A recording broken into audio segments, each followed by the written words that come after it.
Բարև ձեզ, Եվրոմեդիա 24-ի տաղավարում ես այսօր զրուցելու եմ Հայաստանի նախկին վարչապետ Հրանտ Բագրատյանի հետ, բարև ձեզ պարոն Բագրատյան։ Մեր զրույցը կուզեմ սկսենք այսօրվա թարմ նորություններից, Գյումրիում իրավապահները ձերբակալում են ընդդիմադիր թեկնածուներին, խուզարկություններ են անցկացնում, օրինակ Մարտուն Գրիգորյանի հորն ու որդուն են ձերբակալել քիչ առաջ, այս ռեպրեսիաները ինչու են սկսել Գյումրիում եւ ինչ կարծիք ունեք։ Սկսել են, որովհետև պարտված վիճակ է եւ ժողովուրդը արդեն տեսնում է Նիկոլ Փաշինյանի դեմքը։ Երբ որ վտանգ անա տեսնում ընտրությունների մեջ, որ ձերբակալում է որևէ շանս չունի ԿՊ-ի տեխնացուն անցնելու։ Այնտեղ հիմնականում երկու տեխնացու են, մեկը են նախկին ինչ-որ սորոսական, որին ատում են բոլորը, եւ այդ գործող քաղաքապետն է, որը վերջերս է դարձել ԿՊ-ական, որևէ շանս չունի, նույնիսկ երկրորդ տեղը գրավելու շանս չունի։ Այսպես շանսերը մեծանում են ռեպրեսիաներով։ Հա, հիմա այո, վախեցնում են։ Ձև չունի, այստեղ է որ Նիկոլ Փաշինյանը անզոր է։ Նիկոլ Փաշինյանը երկու հարցում անզոր է։ Անզոր է Ալիևի դեմ եւ անզոր է հայ ժողովրդի ցասման դեմ, որ այսօր բարձանում է։ Նիկոլ Փաշինյանը եւ նրա կուսակցությունը դառնում են ամենաատելի երևույթները հայ ժողովրդի ենթագիտակցական մակարդակում։ Պարոն Բագրատյան, խաղաղության համաձայնագրի տեքստը համաձայնեցված է, բայց Ադրբեջանը դրանցից դուրս պահանջներ է ներկայացնում,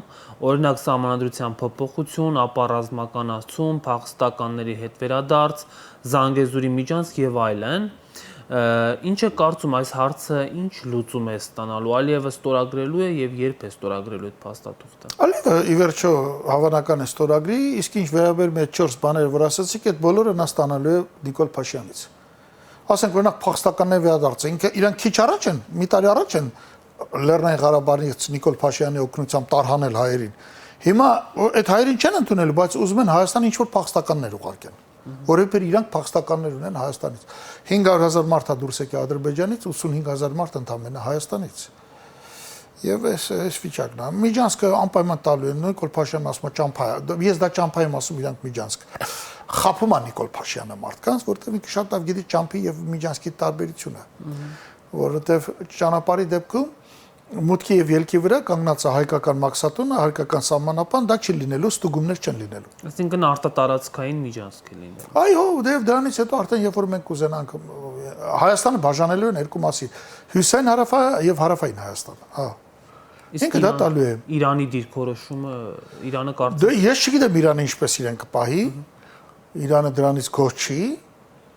բայց այնպես չի, որ երբ որ Նիկոլ Փաշինյանն ասում է միևնույն ինչ էլ տանք ասելու են միջանք, ստում է, հերթական անգամ ստում է, ինքը միշտ ստում է, ինչ ասում է սուտ է, որովհետև ինքը շատ լավ գիտի միջանցքի եւ ճանապարհի տարբերությունը։ Բացի դա փոխադարձաբար նա ճանապարհ չի խնդրում ադրբեջանցիներից, օրինակ մենք որպեսի Նախիջևանով Երևանից գնանք Մեղրի։ Սյունիքում կրակոցներ են հնչում, տեղի բնակչությունն ասում է, որ թիրախավորվում են համայնքները, բայց ԿՊ-ականներն ու պաշտպանության նախարարությունն ասում են, որ ադրբեջանցիները օդ են կրակում։ Ձեր կարծիքով ինչու են այս կրակոցները կրկին սկսվել եւ կա արդյոք Ադրբեջանի կողմից ռազմական ագրեսիայի վտանգ։ Ռազմական ագրեսիայի վտանգ այս պայն չկա, բայց մի քանի ամսից կլինի, որովհետև այս հիմար քաղաքականությունը, որ տանում են Հայաստանի իշխանությունները, բերելու է նրան, որ իրանց վերջին պատվարը, որ քիչ թե շատ կուզենար, որ Ադրբեջանը չգրավեր Սյունիքը Ռուսաստանն է, իրանք Ռուսաստանին ուզում են ջնջած լինեն մեծ հաշվով։ Ճիշտ է, այս շաբաթ մենք Եվրոշաբաթ ունեինք, մյուս շաբաթ կարող է ռուսական շաբաթ լինի կառավարության գործունեության մեջ, այնտեղ կալենդար ունեն կախացել, գրած է գույներով նկարած է, որը ինչ քաղաքականություն պիտի տանեն մինիստրները, բայց այս բանը մայմունությունը, որը կոչվում է հայկական արտաքին քաղաքականություն, ի վերջո կործանելու է Հայաստանը, Սյունիքը, Հայաստանը եւ այլն։ Ադրբեջանցիք անդադ հիշեցնում են, որի પર վախացնում ենք ձեզ եւ այլն։ Ինչ է նշանակում օդ են կրակում։ Այսինքն կարելի է սահմանին կարելի է օդ կրակել։ Օդ որը ուղղությամբ են կրակում։ Պարկուճը որտեղ անգնում։ Այսինքն դա ինչ հայտարարություն անում Հայաստանի պաշտպանության նախարարությունը։ Այդ պաշտպանության նախարարություն բոլորը իրենց ապուշի տեղ են դրել։ Իսկ ինչու եք կարծում, որ 3 ամսից կլինի ռազմական։ Որովհետև Հայաստանը խորացնելու է հակառուսականության ալիքը, իսկ Ադրբեջանը մեր վրա չի հարձակվի քանի դեռ չգիտի, որ Ռուսաստանը դրան ռեակցիա չի տա։ Եվ Իրանը, այս ընթացքում փորձում են Իրանին ճնշել, ներքաշել Իրանը պատերազմական գործողությունների մեջ Եմենում եւ այլն, որպեսզի Ադրբեջանը Հայաստանի վրա հարձակվում է միայն այն ժամանակ, երբ որ որևէ արտաքին ազդակ կա, այտենց էր 20 թվին, այտենց էր 92 թվին, այտենց էր 2016-ին։ Ադրբեջանը հենց այնպես չի հարձակվում։ Նա պետք է իմանա, որ Հայաստանին ինչ-որ մեկը օգնության չի գա։ Պարոն Բագրատյան, դուք էլ ձեր խոսքում կարծես թե ակնարկեցիք այդ մասին, ազգային ժողովը երկրորդ ընթերցմամբ եւ ամբողջովին ընդունվել այսպես կոչված Եվրաքվեն, որը կոչվում է Եվրամիության անդամակցելուն մեկնարկ տալու մասին օրենք։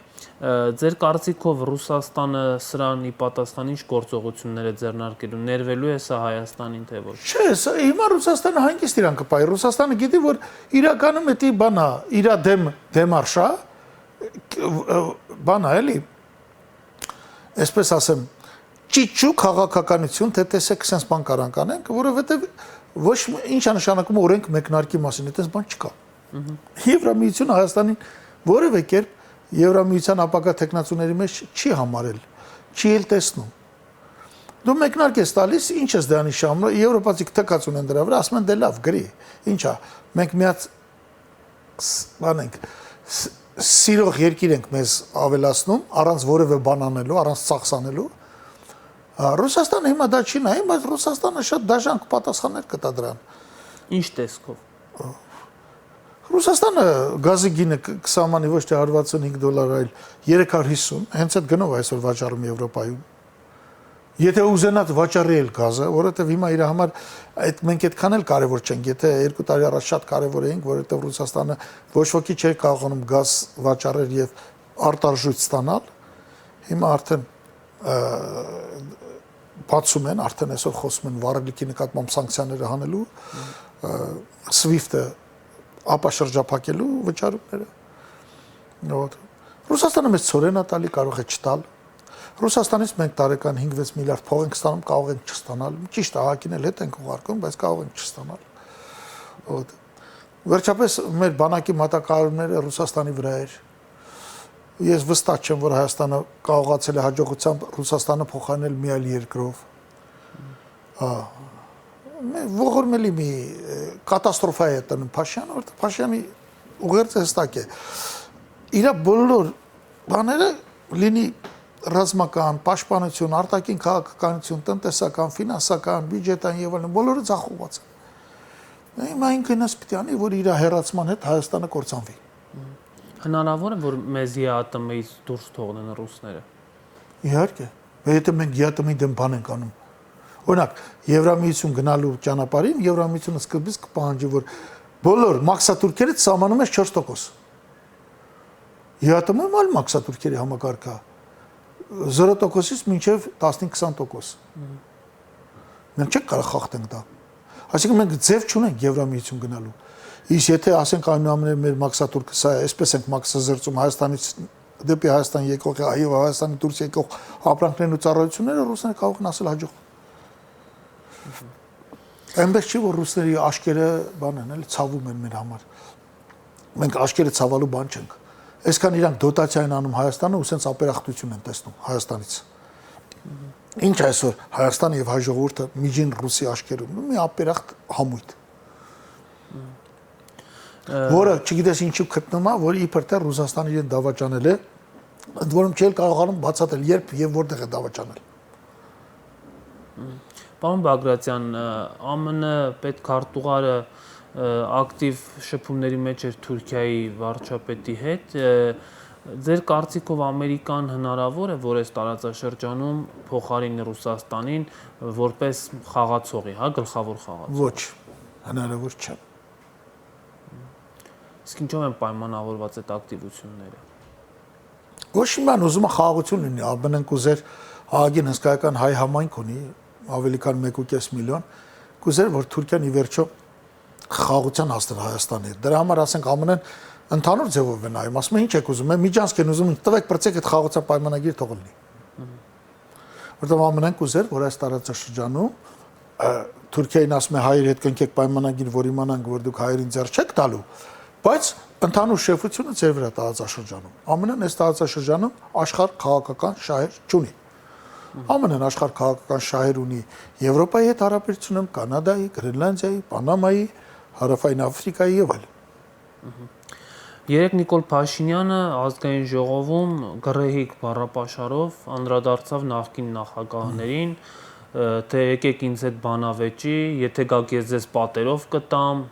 չգիտեմ, ձեր քաղաքական դիակները կտանեն բանավեճի սրահից, ձեր կարծիքով Նիկոլ Փաշինյանի մոտ այս սրացումները ինչի հետևանք են։ Հայաստանում դեղերը թանկացել են, ներմուծումների դժվարություններ կան, հնարավոր է որ դեղերը չի ընդունել, վերջի դեղերը։ Բայց ինչու է այսպես ֆիքսված ուզում բանավիճել նախկին նախագահների հետ։ Մեղք ազգում, մեղքը խիղճ արտացել է, ինքը այդ պահին, որ ինքը անպատվում էր նախկին նախագահներին, անընդունելի բառապաշարով անշուշտ։ Այդ վաղ այդ իսկական Նիկոլն էր, իր խիղճը բարձրացել էր։ Ինքը հասկանում է, որ վարի է տալի մի ամբողջ պետություն, որ ստեղծել են այդ երեք նախագահները։ Հիմա ուզում ասի, որ դրանք ինձ հետ բանավեճի չեն գալիս։ Բայց ընդ որում ոչ ոք չի հասկանում, այդ ինչ բանավեճ է, ինչի պիտի գան, ինչ է։ Այդ բանավեճի նպատակն է իբր թե ինքը այդ բանավեճի ժամանակ կապացուցի նրանց, որ Ղարաբաղը նրանք ծախել են ժամանակին։ Այն մարդիկ են հանգիստ բան են ասում են հրապարակի թուղթը։ Դրանք ինչ թուղթ է, որ իմանանք ինչի մասին է բանավեճը բանանում։ Հələ մի բան էլ մունաթ ես գալի, որպես կանոն, եթե ես ձեզ բանավեճ եմ հրավիրում, ինչ եմ ասում, խնդրում եմ եկեք բանավեճի, չէ՞։ Ոչ թե ասում եմ ես ձեր տիրումերը, աշկներդ քանեմ, հələ եկեք բանավեճի, թե չէ պատերով եմ խփելու։ Սա այս տերմինոլոգիան մոլագարի տերմինոլոգիա է։ Իսկ որքանով է նախկին նախագահների պատասխանը, այսպես ասած, համահունչ, հա, որովհետև ամեն դեպքում շատերը կուզեին այդ բանավեճը տեսնել նախկին նախագահները։ Շատերը որտեվ այնքան ժեղ կա մարդկանց մեջ։ Մարդիկ ասում են թուղթ հրապարակի։ Որ թղթի շուրջ է բանավեճը։ Գնալու են բանավեճ, Պետրոս Ղազարյանը նստի, նրանք խոսան, սա սկսի գորգռալ, հետո այն ժեղ հատվածն ասի, արա դե ոնց որ Նիկոլը ճիշտ էր։ Մարդիկ ուզում են առարկայական, երբ որ ասում են թուղթ հրապարակի, մարդիկ ասում են առարկայականացրու բանավեճը։ Ուրեմն դու չես կարող առարկայականացնես բանավեճը։ Քո նման խելագարի հետ ուր գանք, որ ընդ խփես ներվային բաներով հիստերիկ պրոպագանդիստ Պետրոս Ղազարյանի օգնությամբ։ Պարոն Բագրատյան, վերջերս Հայաստանի պետական պարտքը ավելացավ 750 միլիոն դոլարով։ Ընդհանուր առմամբ ձեր գնահատմամբ մենք հատել ենք այդ անկառավարելի պետական պարտքը։ Այո, մենք հասել եւ անցել ենք։ Այս դեպքում ինչպես է դա անդրադառնալու մեր տնտեսության վրա, եւ ընդհանրապես մեր տնտեսությունը հիմա ինչ վիճակում է։ Ոչ մի տնտեսություն էլ չկա։ Տարեսկզբից զգալի անկում կա արդյունաբերությունում եւ այլն։ Շինարարություն ու ծառայությունների ոլորտի խաղերի հաշվին գրում են թե 4-5% աճ կա։ Չունենք բյուջետային մուտքերի աճ, չունենք։ Բյուջեն ավելի փոքր է, քան թե անցյալ տարի, ավելի փոքր է, քան թե նախանցյալ տարի։ Որովհետև այդ բյուջեում հսկայական պարտքեր կան, նախորդ վերցած պարտքերն արդեն ոչ միայն տոկոսներն են, ոչ միայն սպասարկում ենք, տոկոսներն ենք վճարում, այլ մայր գումարն ենք փակում, մարում ենք։ Ոտ ցախողված։ Բյուջեն ավելի փոքր է, քան 2017 թվականին։ Իրականում պարտքերը սպասարկումը հանում ես, գնաճը հանում ես, ստացվում ավելի փոքր բյուջե։ Դա ինչպես անդրադառնալու քաղաքացիների վրա գնաճի։ Այնպես անդրադառնալու, որ ես 8 տարում իշխանությանն եմ, մի անգամ 3000-ով թոշակառուների փողն ավելացրել, մի անգամ էլ 2 անգամ բարձրացում ա եղել, 8 տարում թոշակներն աճել են 9000 դրամ, բայց գնաճը եղել է 40%, եւ ասենք թոշակները գոնե որ նույն գնողնակությունը պահպաներ 40000 դրամը պիտի դառնար 40% ավելացեք 40000 դրամի վրա, պիտի դառնար առնվազն 56000 դրամ, բայց մենք ունենք ընդամենը 49000 դրամ միջին կենսաթոշակ, օրեցօր ավելի վատանում է վիճակը, գները թանկանում են, վերջին հետազոտությունը ցույց տվեցին, որ ԱՊՀ-ում ամենաթանկ գները Հայաստանն ունի, հատկապես դեղերի գները, որոնք ավելի թանկ են, քան թե Վրաստանում ու Մոսկվայում 2.5-ից 3.5 անգամ, Երևանում հացուտ էլ չի լինում այդտեղ։ Մի բաժակ սուրճ արժի $4, $5։ Բեռլինի կենտրոնում գտնվող Հարայտ Էյնշտեյն սրճարանում 2 եվրո արժի սուրճը, սուրճը սուրճ է։ Գնալով ավելի թանկանալու։ Այո, գնալով ավելի թանկանում, կատարյալ ծախող։ Աղքատությունը 8 տարի աշխատել է մարդը։ 20-ը 8 տարվա մեջ 26.5%-ից դարել է 23.8%, այսինքն աղքատությունը պակասել է 2.7%, տարեկան 0.3%։ Իսկ մինչև այդ ամեն տարի աղքատությունը իջնում էր 1.5%-ով։ Առայժմ երկրի բնակչության 1.9%-ը ծայրահեղ աղքատ է։ Հիմա այս նույն թվերը, ասենք, ենթարենք Ադրբեջանում 6%։ Այսինքն հիմա դու ասում ես Ալիևը դա դիկտատոր է, չգիտեմ ինչ է իմը, դե մարդը աղքատություն չունի։ Շատ ավելի արդար է բաշխվում ինչ որ կա, նավթա, գազա, եկամուտները։ Չէ որ ասենք հնան մեկ շնչին ընկնող մակարդակով Ալիևը եթե աղքատության մակարդակով մեզնից ցածր է 4 անգամ, ապա հնայով 3-4% է բարձր։ Էն էլ Փաշինյանի օրոք անցան մեզնից։ Մինչև այդ որ մենք չենք պարտվում Ադրբեջանին, մենք միշտ մի քիչ ավելի լավ ենք ապրել, միշտ։ Եկել այս մարդը ու այս ժողովրդական տիպը, այս կատարյալ հանրահայտ խաբեբան, այս վիճակում ենք։ Պարոն Բագրատյան, խոսենք մի քիչ նաև ներքաղաքական իրավիճակից։ Հիմա անդիմության մեջ երկրորդ եւ երրորդ նախագահների կողմնակիցների միջև պայքար կա, միմյանց նույնիսկ հայոյում են սոցիալական ցանցերում, ինչ process ենք մենք ականատես լինում, ինչպես կարձագանքեք։ Իմ մտածումը միշտ եղել է, ես չեմ կարող անդրադառնալ այդ հայոյանքներին, կա թե չկա, կամ պատահական է, պատահական չի, ինձ համար դա անդուր է, եւ երկրորդ նախագահին, եւ երրորդին, եւ առաջինին, եւ մյուս քաղաքական ուժերի ներառյալ ինձանից սկսած, մենք պիտի հասկանանք, որ առաջին խնդիրը Փաշինյանի հեռացումն է, դա պահանջում է ջանքերի միավորում։ Հետո կտեսնենք, հետո գոյություն ունեն մեխանիզմներ, ով է դառնում երկրի ղեկավար, շատ հստակ երևում է։ Բայց այդ հեռանկարը կա նախագահների միավորումը, որտեվ այնպիսի տպավորություն է, որ մեկընդմիշտ կամուրջները այրել են միմյանց միջև։ Կա այդպիսի բան, ճիշտ եք ասում։ Բայց ես պիտի ռոպագանդեմ այն տեսակետը, որը ճիշտն է։ Պարոն Բագրատյան, շատերը նաև փողոցային պայքար են ակնկալում ընդդիմությունից, միասին շարժումը, որի անդամ եք դուք, այս ընթացքում հանրահավաքներ է անցկացրել, նոր հանրահավաքներ, մոբիլիզացիոն ինչ-որ գործողություններ ակնկալենք։ Այո։ Իսկ մոտ ապագայում երբ կլինի։ Դե չգիտեմ, ես չեմ ուզում խոստումներ տալ։ Պատրաստ լինելուն պես։ Առանձին ձևաչափով, թե։ Չէ, մենք կուզենայինք, որ մեծ համաժողովրդական շարժում լիներ։ Բագրատ Սրբազանը խոստացել է, որ գարնանը լինելու են ակտիվ գործողություններ, իհարկե կոնկրետ ժամանակ չի նշել։ Դուք այդ շարժման հաղթանակին կամ ինչ որ արդյունքներ գրանցելուն հավատում եք։ Դե բոլոր դեպքերում կօգնենք, կոժանդակենք։ Այո, հավատում եմ, ինչի՞ չէ։ Կոժանդակենք։ Նախ անցյալ տարի ինչ որ մի պահի մենք ունեցանք հիասթափություն դրա հետ կապված, բայց կանենք։ Այսինքն շանս ունի դեռ այդ շարժումը։ Գիտեք ինչ կա կորյուն։ Ցանկացած տեղ, որտեղ հնարավոր է ինչ որ շարժում ընդդեմ այս իշխանության, մենք դա անելու ենք։ Հասկացա։ Շնորհակալ եմ զրույցի համար։ Խնդրեմ։ Հարգելի հեռուստատոներ, ես զրուցում էի Հայաստանի նախկին վարչապետ Հրանտ Բագրատյանի հետ, կհանդիպենք։